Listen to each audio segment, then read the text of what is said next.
June 7th, 1982, the China Everest expedition returns to Seattle.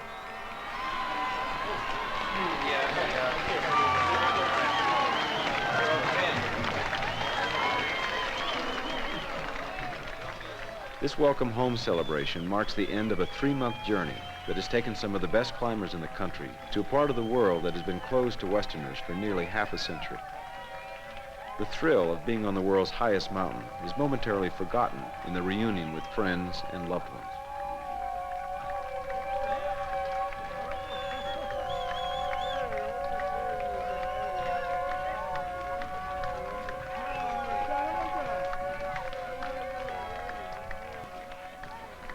We've lived for 70 days without beds, just with a mattress on the snow and ice. We've been just about 3 months without showers or without a toilet. We've cooked all our own meals, and that's why we're so skinny. We've lived in a vertical environment, or near vertical environment. We've been in winds over 100 miles an hour and an average of 50 and 60 miles an hour almost every day in the month of May, except May 1st. With all the stress and hardships, we lost a team member in a tragic accident on top of the mountain.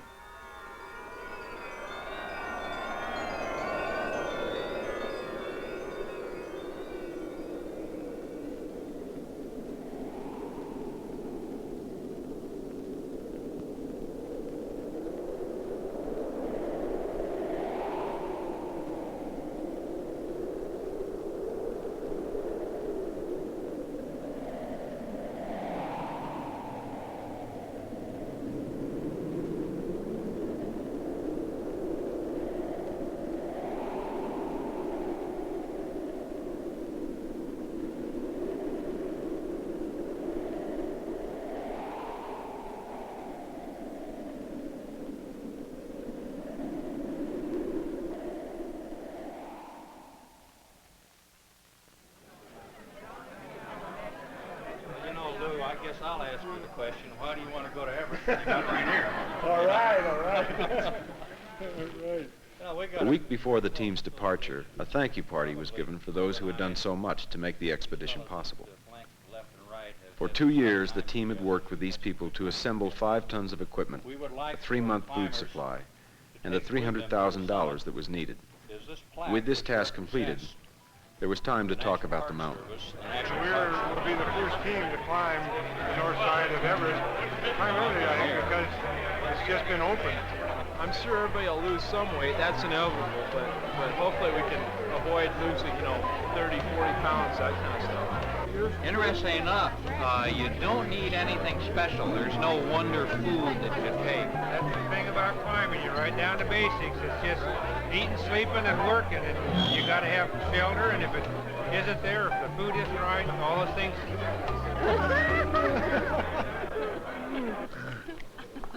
Everest will never be like this. Amen. Amen. How long are we going to stay in Lhasa?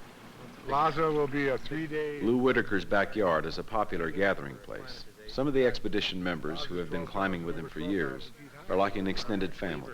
We fly right, and from there we go to 16,000. We go too fast, we will be hurting. The longer we stay in Lhasa, the more money we spend, because it costs $200 a day per person to spend a night in Lhasa. So we'd like to limit it to 2 days. They have suggested 3 days in Lhasa. What they did promise us was as soon as we hit China, in 10 days we will be at the end of the road, ready to start hiking. As the team explores Peking, they are struck by the contrasts of a country struggling to change its direction. The subdued dress and regimentation of its people seem out of place amid the wondrous architecture that mirror the 40 centuries of rich culture that has gone before. 2 space. One is outer place and the other is inner place. For inner place, it's just the living quarters, and for outer place, is the place for some. The Forbidden City, built during the Ming Dynasty. This glorious structure was, for centuries, the sacred precinct of the ancient rulers of China. Today, it is the People's Museum.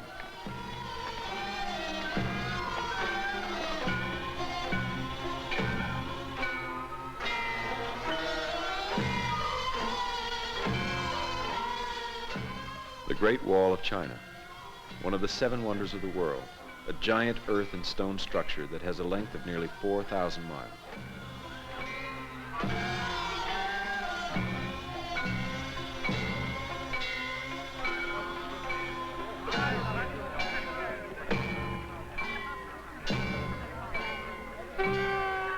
The fascination of seeing a part of the world that has been closed to Westerners for 2 decades is great, and the feeling is mutual.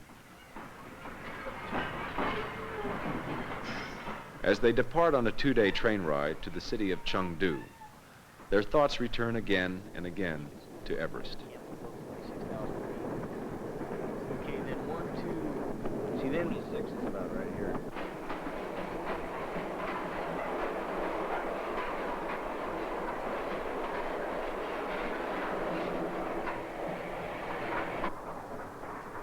I dreamt about those rolling brown plains and the city of Lhasa, and we've all read about them from our youngest ages. So when Tibet and China opened up, boy, that's the plum. Anybody would go there, even not to climb a mountain, and then if you could climb a mountain too, that's frosting on the cake. The team leader and main force behind the China Everest climb is Lou Whitaker. The Whitaker name is well known in international climbing circles. Mountaineering is his life. He lives at the foot of Mount Rainier and operates the Rainier Mountaineering Guide Service. Each spring, climbers from across the U.S. travel to Mount Rainier to try out for a position with the Guide Service, the most prestigious in the country. I think a little talk and a lot of practical is what you want.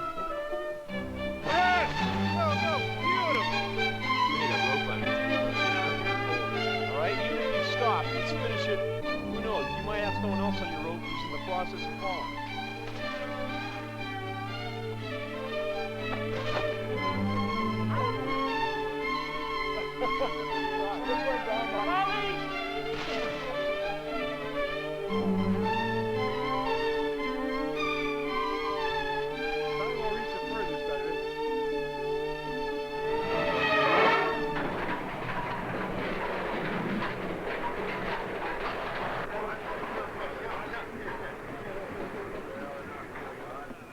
The train ride gave the team a chance to sample the local fare. Their opinions were as mixed as the menu.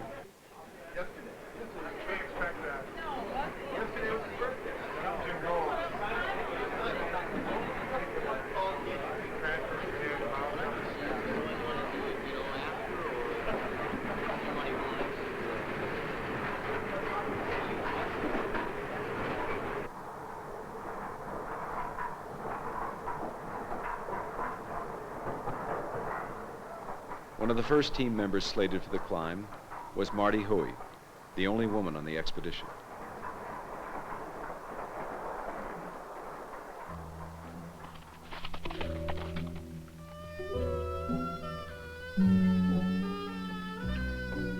I'm going to try, I hope to be, the first American female to climb Everest. I hope that I'm strong enough to even have the chance, and when it presents itself, I will hopefully be ready.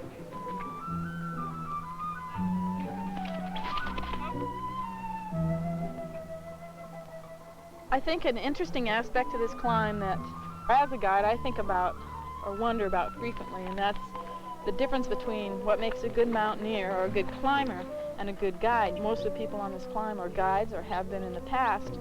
I don't think it's going to be a problem, but you're going to be putting people in a different position than we're kind of used to, because as guides you are in a leadership capacity, and we're all used to doing that. And I think Lou is a strong leader and will probably be able to, amend any problems along those lines that arise. But I think it's going to be very interesting for everybody as an individual to just go as a climber instead of a guide. 10 years earlier, she had been a cook for the Guide Service and had risen from there to become one of the foremost climbers in the country. I think it's the challenge of it. You're continually putting yourself in a situation where you maybe have to call on, a lot of other qualities that you can't read about in books and that you can't go to school for, that you can't really train for. You're dealing with very basic things. I mean, it's one foot in front of the other, and you either are capable of doing that or you aren't. I think that if I am physically and mentally prepared, that I'll have a chance, but I have no idea how that chance will present itself. I think the mountain will determine who will be ready to climb.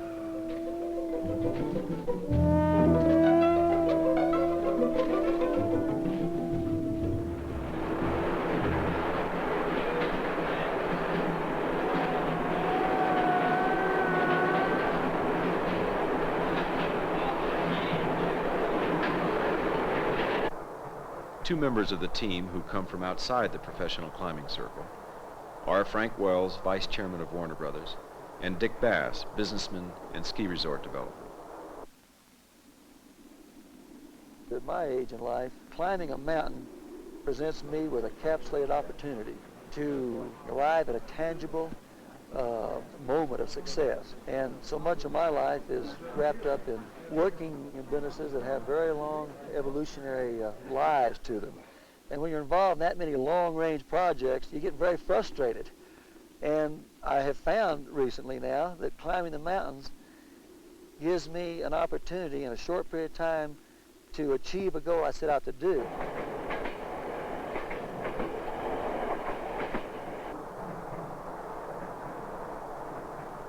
The oldest climber and lifetime outdoorsman is Dave Mayer, 54.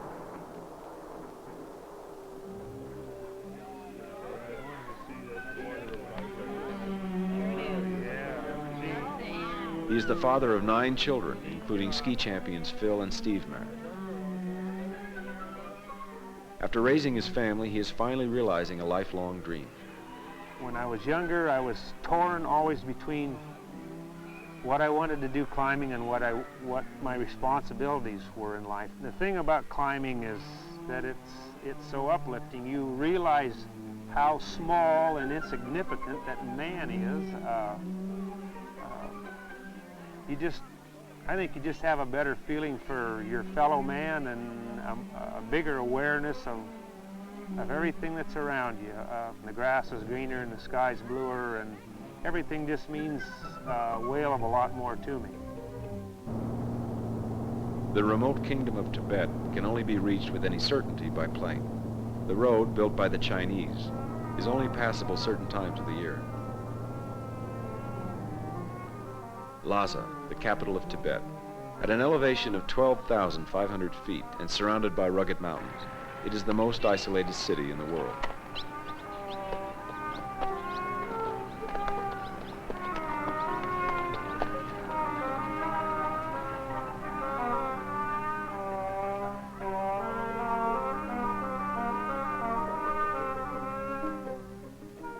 It was occupied by the Chinese in 1950.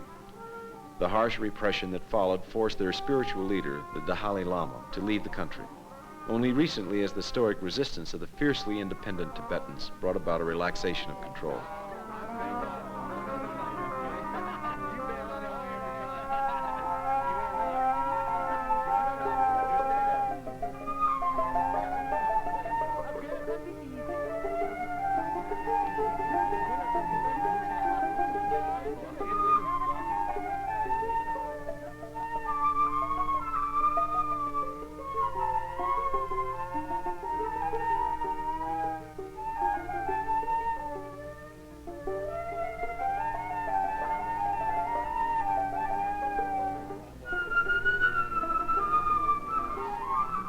Lhasa is the religious heart of Tibet.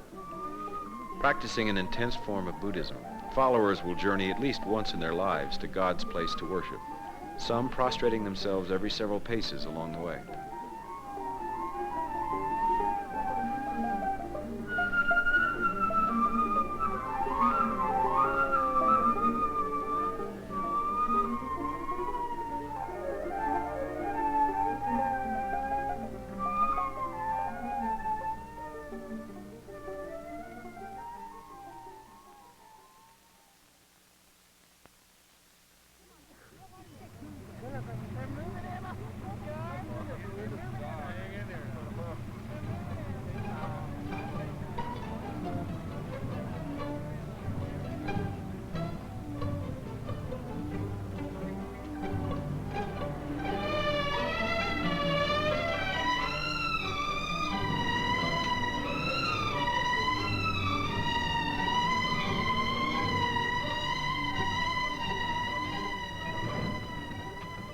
After 3 days in Lhasa, the final leg of their journey takes them over the ancient dusty trails of Tibet to Rongbuk Glacier, the end of the road. Veteran climber Jim Wickwire. He successfully climbed K2, the world's second highest mountain, in 1978. Why does one climb? Is going on a major Himalayan peak justified when you've got a wife and 5 children, a law practice, and many, many people that care about your safety? I think we sometimes, particularly those of us who live in the cities, we tend to forget what the rest of the world is like. And I think when you get out in the mountains, there's the great natural beauty that surrounds you.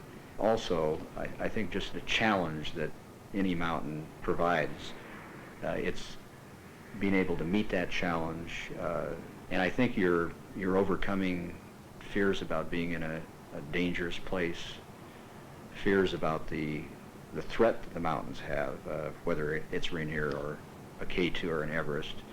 There's an ice cliff up there that may avalanche, rock fall may come down, but being able to get through that kind of an experience, I think, gives you a tremendous sense of satisfaction. There's a long-term psychological benefit.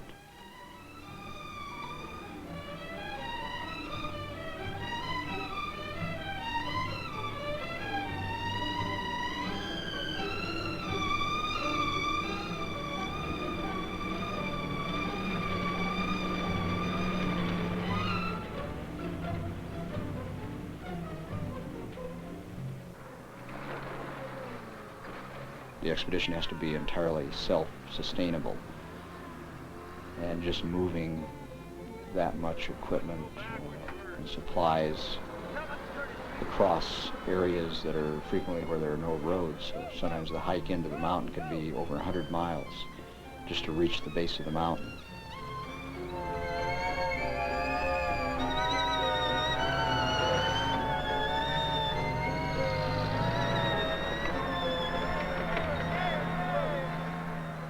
As they near road's end, they see for the first time the reason for their journey. Chomolungma, goddess of mountains, Everest. As the wind slices a crystal shroud from its icy shoulders, they stop to gaze on the mountain and have a private moment of thought.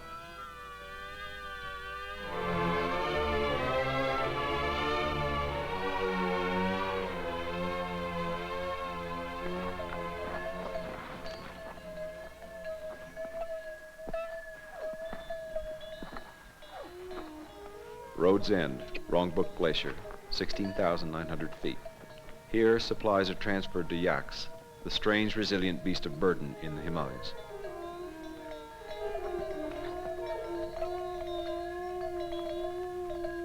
The climbers must adjust to altitude, and on the higher peaks, and particularly the 8,000 meter peaks, you must wait at the lower elevations to adjust to the altitude. And if you try to rush up the mountain too fast before you acclimatize, you run into problems of high altitude mountain sickness. At 18,400 feet, supplies are unloaded and advanced base camp is established. It is at this point that the team's path crosses that of a British expedition led by premier climber Chris Bonington. This is Chris Bonington, everybody. Hi, hello, my goodness. The visiting head of state. All right, welcome. Bonington's group, attempting an untried route on the East Ridge, will be mounting an alpine-style climb, a quick assault and retreat, using only 6 climbers. Well, with all 16 of you in it, you'll be warm. Tusker? Like the opera? What is it? What is it? Oh, lovely. Oh, Tusker. Oh, I see. It's Tasker. Well, I said, you say Tusker. I got you. Hi, Charles. 4 miles back up. Just fine. You don't like it, really recovering. It is a little hard to recover. Oh, terrific. Thanks a lot. Yeah, Chris. How far is it? After a week ago. With advanced base camp established, they turn their full attention to the mountain. Because this is an untried route, There is no information from previous climbs they can rely on.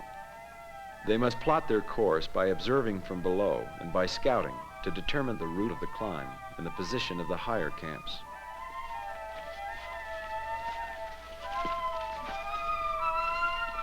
We had 17 in our expedition. We did not use Sherpa or Tibetan porters. That's only been done once before on Everest by a large expedition. It was a New Zealand expedition that was trying it from the Nepalese side. They did not succeed. So we were the second expedition that was attempting to climb the mountain without that kind of help. So we justified the size of our team because we weren't going to have that kind of support.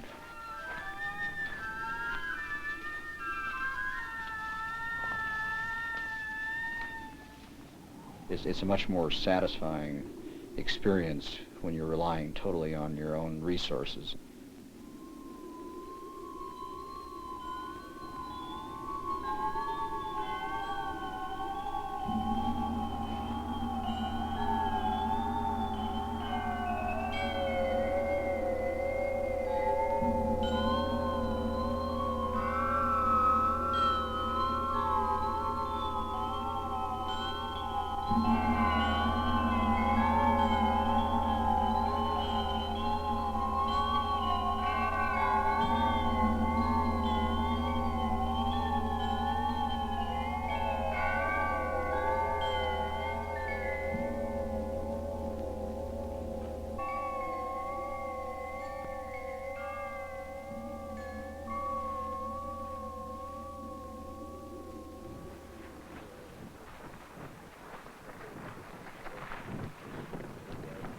In early April, Camp 1 is established at 18,800 feet. While scouting continues for a location for Camp 2, the rest of the team begins the enormous daily task of sorting and carrying load after load of supplies and equipment up the mountain.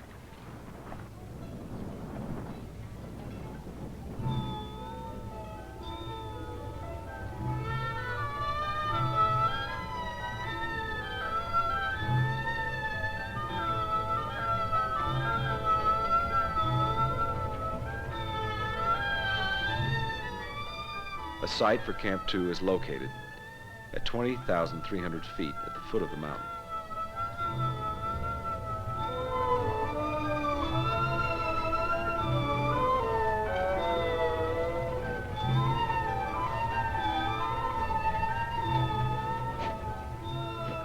It's April 3rd and we've got Camp 2 established. It's about a 2 to 3 hour walk from Camp 1. It's a pretty good sled pull, but except for that last 30-40 minutes up that one hill is kind of a gut pull.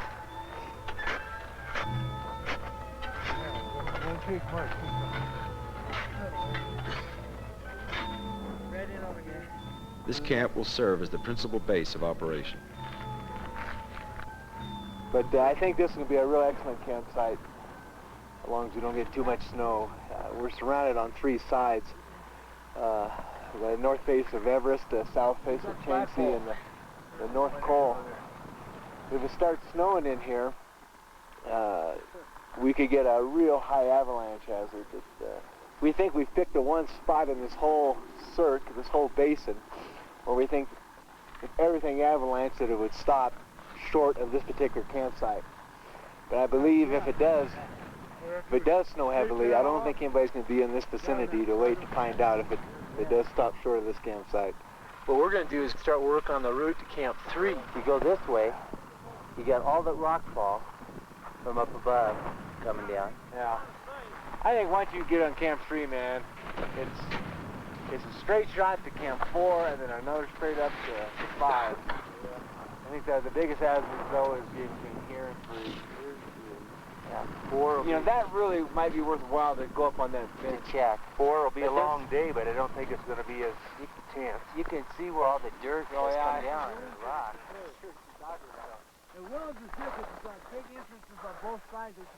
We're never going to be able to eliminate the accidents that occur in mountaineering or the fatalities.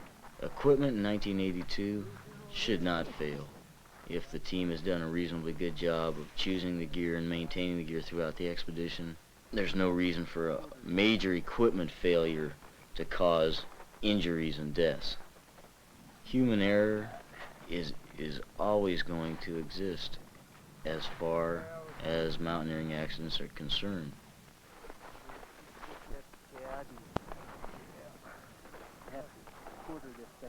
Everyone on the expedition carried day in and day out, and early stages of the expedition we felt like mules or donkeys because there was just so much load carrying that went on. You would carry a load 10, 12 days in a row and maybe then get a rest day.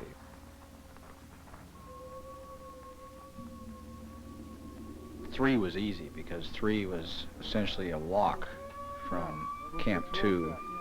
We thought this was going to be the most technical section of the route, but due to the avalanche hazard down low, we felt it would be better to go around onto Shanxi to reach the 22,000 foot level. Camp 3 is finally established at 22,300 feet.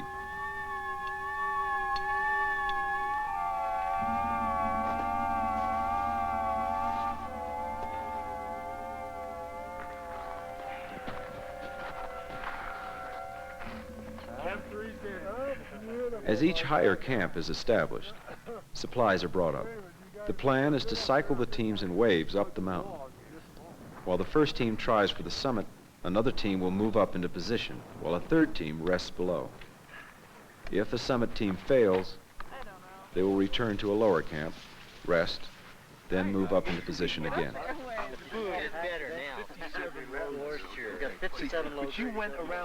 You don't realize how many little things you take for granted until you get up in the mountain, like changing your shorts or going to the bathroom.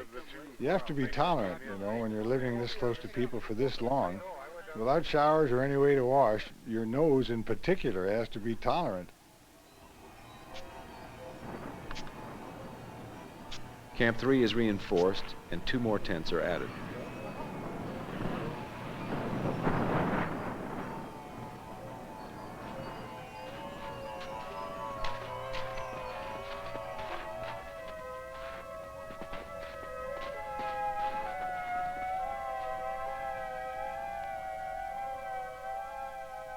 The steep snow and ice face above Camp 3 necessitates the use of fixed ropes. This was the first time that we were on steep snow and ice, putting in ice screws and pickets and fixed ropes above Camp 3. So that is a slow process and takes several days of lead climbing to get the route in.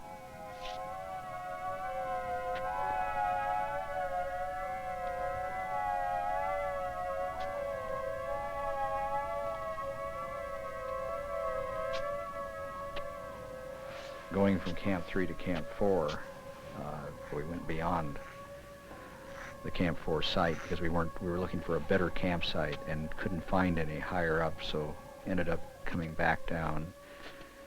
And in 4 days of climbing above Camp 3, we were able to put the fixed ropes in.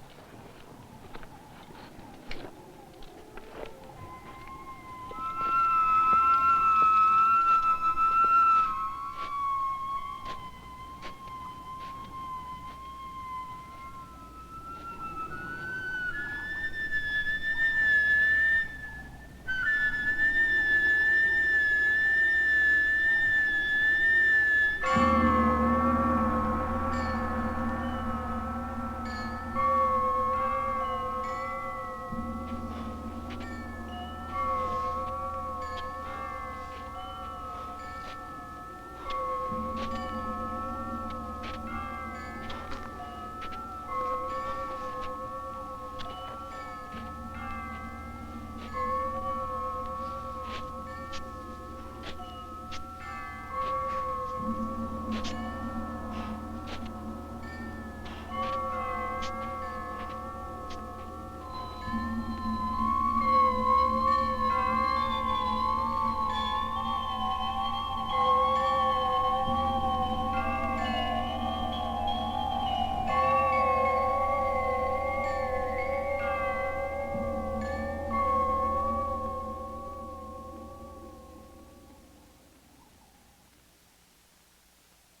Camp 4 was expected to be higher on the mountain.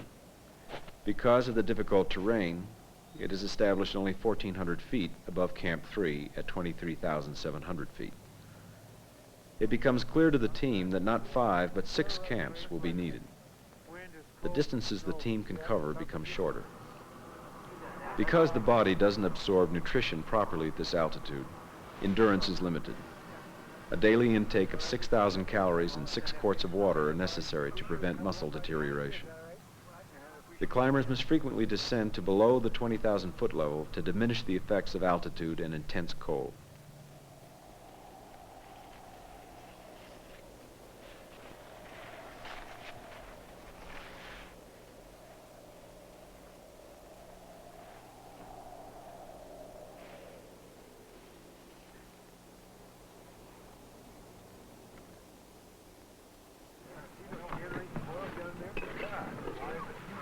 Oxygen is added to the list of provisions to be carried to the high camps.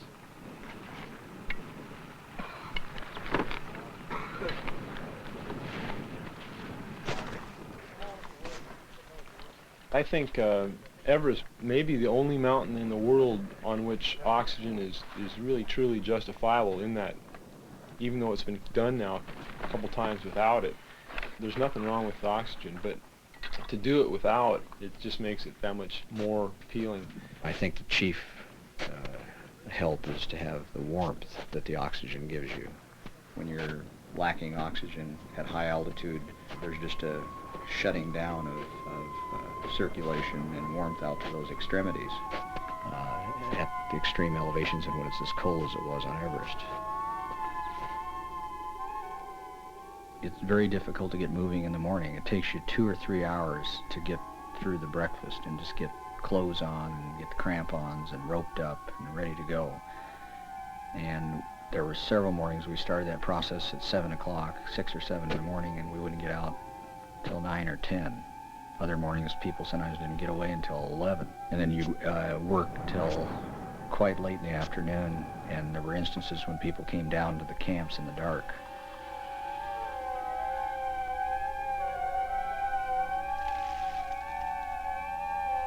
I once heard the reason that more Americans don't make the summits on Himalayan climbs is that they're too damn democratic. I think the larger the expedition, the more difficult are the problems of leadership in terms of it's easy when you have a group of 4 or 6 people. You almost don't have a leader. It can be very democratic. Decisions can be reached on a consensus basis. But as the expedition increases in size and reaches the size of ours, the leader has to have authority to make decisions. They have to take into account people's wishes, people's concerns. And I think one of the things that Lou did very well was to talk to people on a regular basis, shared with them what was going through his mind and how he was seeing the expedition unfold. With Camp 5 established, the first summit team is selected. They cover final details for Camp 6 and the first summit attempt. Joe and Ed possibly as well. Bass is up there, he's fired, he wants to stay up there and carry fuse and burn them out. Joe and Ed as well are on their way up. To get the most out of a team like this team is to give them as much of their freedom as possible. Each of them must have a certain amount of leading and free time on a new route on that mountain. So with that basic thought, the selection of who goes up the mountain had to be a little bit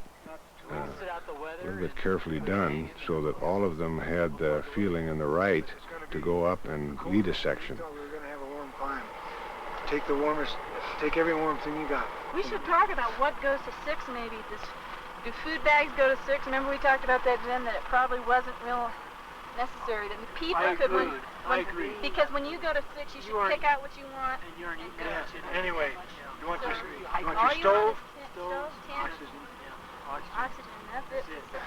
one oxygen bottle went to 5 this morning. Already? I mean, that's approachable.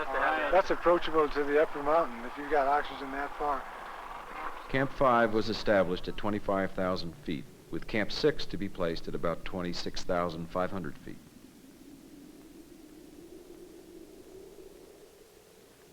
With Frank Wells breaking trail and Dave Mayer supporting them, the first summit team, Marty Hoey, Larry Nielsen, and Jim Wickwire, prepare to move up the mountain. I think everyone who goes to those mountains knows the risk. And the risk really is one of altitude. When you get up that high, your judgment is impaired, and most of the fatalities occur as a result of mental errors.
Word from the summit team is overdue.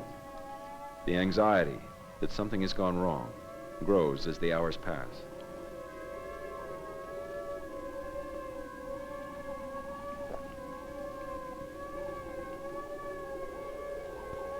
A radio transmission at the end of the day confirms their worst fears.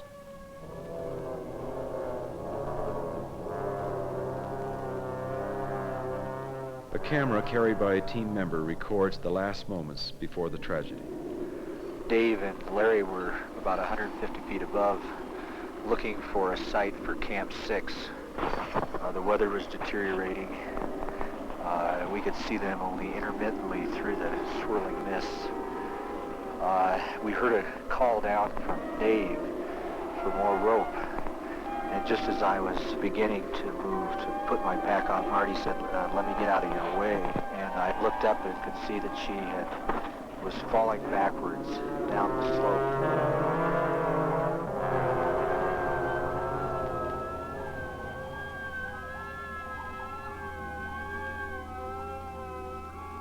She was falling head first on her back. She rolled to one side and made a try for the rope, but couldn't grab a hold of it.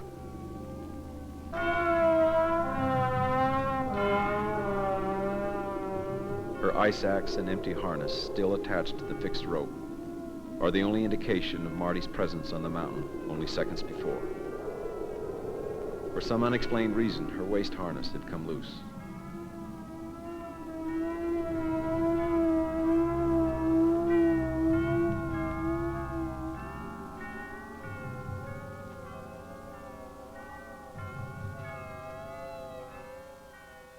After the rage came the disappointment and the sadness. It was pretty lonely. We sat there and questioned whether mountaineering was something that some of us would follow in the future even. And then said, well, let's get to bed and we'll see what the decision is in the morning. The following day, Wickwire, badly shaken, is accompanied down the mountain by Dave Mayer. A search team determines that Marty's body cannot be recovered.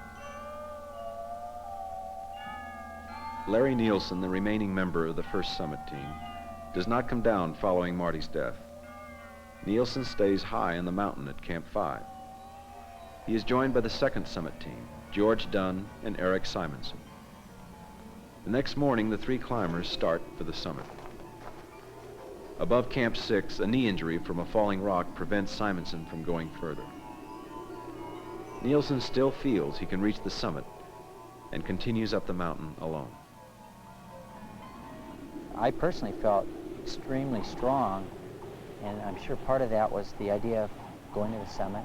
I'm sure I had some adrenaline pumping through my body a little bit. And I continued up to 27,500. I got to a ledge, and I looked out. There's nothing higher, anything that I could see. And I looked up at what I had left. I started thinking of my family, and that was really the turning point, I think. I calculated that the chances of falling were fairly good, and I decided that I better come down.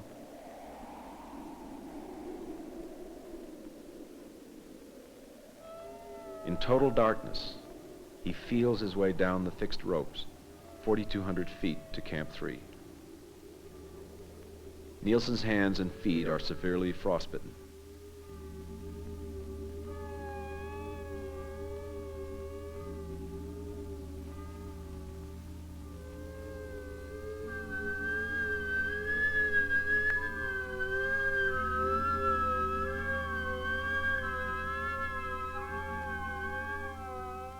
With the realization that for him the climb is over, he passes Chris Carabrock's classical horn mouthpiece to Jim Wickwire.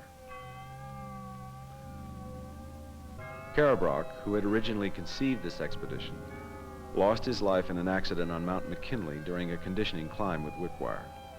As he lay dying, he had asked that the mouthpiece be placed at the summit of Everest.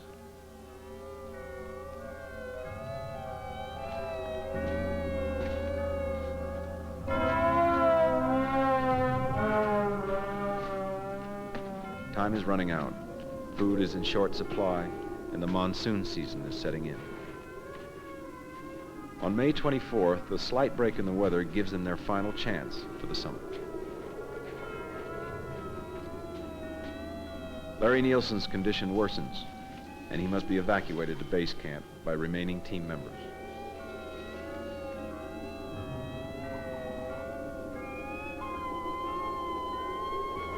With the knowledge that the British summit attempt has fallen short and cost 2 lives, Whitaker anxiously monitors his own team when they encounter severe weather at 24,000 feet. I'll confer just a little more. Tell him what the weather's doing here, over. Okay, Jim's taking a photograph right now. Gio, how are you feeling? Well, I'll tell you, Lou, I'm a little run down. I think I need a little more rest after that last attempt. I feel pretty good. You know, I can always keep up. I think the weather is just really shitty, though. I don't see how we have a chance. The situation becomes critical as the storm closes in. Jim, I made a decision down here that I can live with real easy and be real happy with. I hope you make the same one up there. The decision's probably easy to make. It's just that we all feel there's so goddamn much effort's gone into this thing. We also want to all come back alive. We've already lost one dear person. Over. Your choice, whatever it is my choice.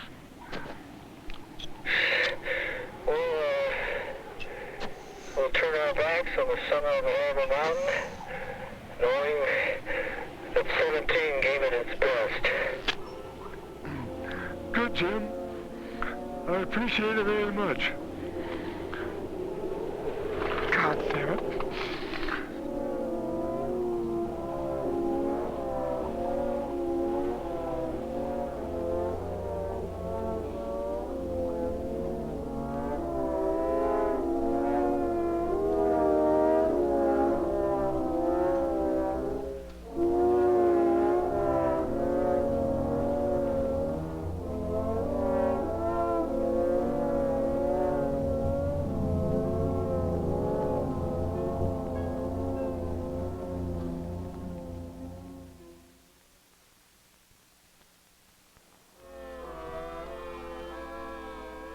The dream of reaching the top is over. But there is also a feeling of relief that the struggle on the highest part of the mountain has come to an end.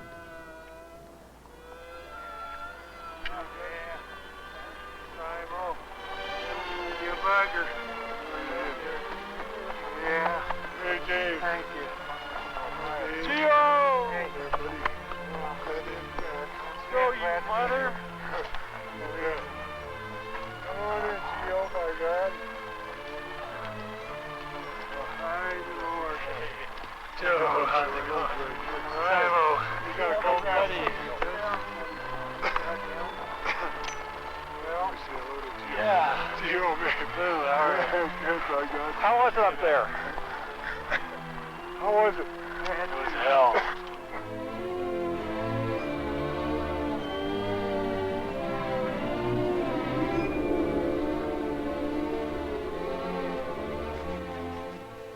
Unable to walk, Nielsen is carried down in an improvised litter where he is transferred to a yak.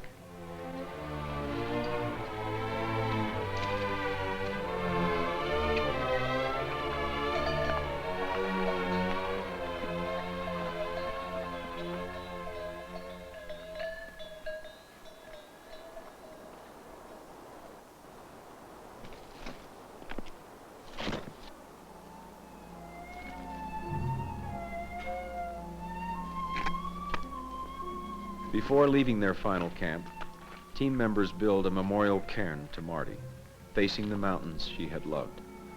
We lost Marty, we lost a lot of our spirit, a lot of our goal. And Marty will always be remembered as a beautiful young person. She left us that way. And as long as we live, all of us will age and sicken. Marty will remain healthy and in our minds just how she was on this climb, a very strong, alive woman who, to us, gave our team the spirit and cohesiveness that it needed. And we'll always think of Everest and think of Marty as well. Compared to all of you who knew her so well, I sort of felt like an outsider at first. You haven't made me feel that way after the 3 months we've been together. But the thing I will always remember about Marty is it was unfailing whenever I came back from a carry or climbing from one camp to another and she was there, and I'll always remember her with that smile when I came into camp. The most important thing in life is not the triumph, but the struggle. The essential thing is not to have conquered, but to have fought well. To spread these precepts is to build up a more valiant and, above all, more scrupulous and more generous humanity.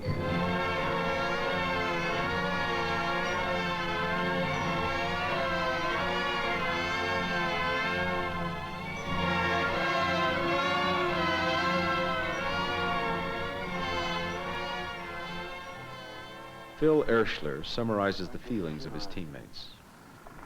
You spend 3 months of your life, travel halfway around the world, play havoc with your health, lose maybe one of the best friends you've ever had,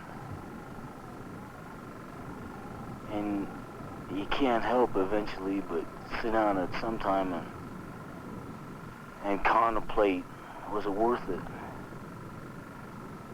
Would I do it again? I guess most people just plumb say you're crazy, but I think all of us would do it again, without much hesitation at all. The price was a big one to pay, but anybody that's had the opportunity to climb in a range like the Himalaya has got an idea what I'm talking about when I say there's just nothing like being up there. I know Marty would come back if she had the opportunity. If she had to go, then I guess this is a place that Marty would like to be. And being in that environment and being exposed to the things that all mountaineers feel when they're up high, is what we keep going back for. And so they came, and like others before them, and others who will follow, they are people who allow their curiosity, reckoning, and will to carry them naturally to that balancing point between what is possible and what is not.